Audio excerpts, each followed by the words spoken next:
Hi friends, welcome to my YouTube channel. నేను మీ Lakshmi's kitchen. ఈరోజు మన ఇంటి స్పెషల్ మటన్ మచ్చి పులుసు ఎలా చేయాలో చూద్దాం. ఉప్పు, పసుపు కుక్కర్లో వేసి ఒక 3-4 విజిల్స్ వచ్చినంత వరకు మటన్ని ఉడికించుకోవాలి. తర్వాత కుక్కర్లో ఆయిల్, పచ్చిమిర్చి, ఆనియన్, అల్లం వెల్లుల్లి పేస్ట్ బాగా మగ్గించుకోవాలి. మగ్గిన తర్వాత మనం ఉడకబెట్టుకున్న మటన్ని వేసి దాంట్లో కొంచెం కలర్ చేంజ్ అయినంత వరకు వేయించుకోవాలి. తర్వాత 4 మిరియాలు, ఉప్పు, కారం, పసుపు, ధనియాల పొడి, గరం మసాలా, మటన్ మసాలా వేసి బాగా వేయించుకోవాలి.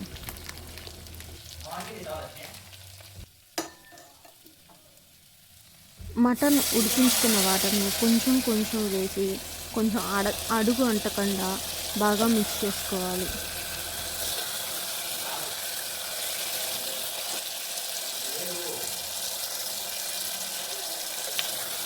ఇలా కలర్ చేంజ్ అయిన తర్వాత దాంట్లో తగినంత వాటర్ వేసుకోవాలి.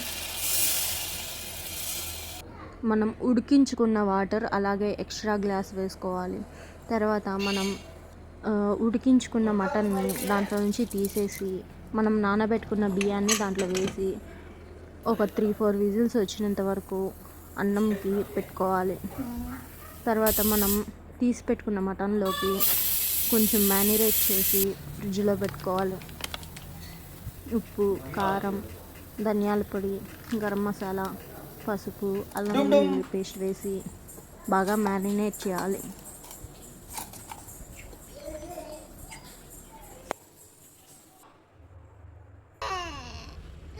ఇలా మ్యారినేట్ చేసిన మటన్ని కాసేపు ఫ్రిడ్జ్లో పెట్టుకొని డీప్ ఫ్రై చేసుకోవాలి.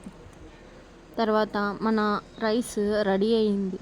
దాన్ని తీసుకొని కొంచెం గార్నిష్కి కొత్తిమీర, పుదీనా వేసి అలాగే మనం డీప్ ఫ్రై చేసుకున్న మటన్ని ఈ రైస్ని అలాగే కొంచెం పెరుగు చట్నీ వేసుకొని సర్వ్ చేసుకుంటే చాలా బాగుంటుంది. మీరు కూడా ట్రై చేసి ఈ కొత్త రెసిపీని ఎలా వచ్చిందో కామెంట్ చేయండి, సపోర్ట్ చేయండి, లైక్, షేర్ అండ్ సబ్స్క్రైబ్.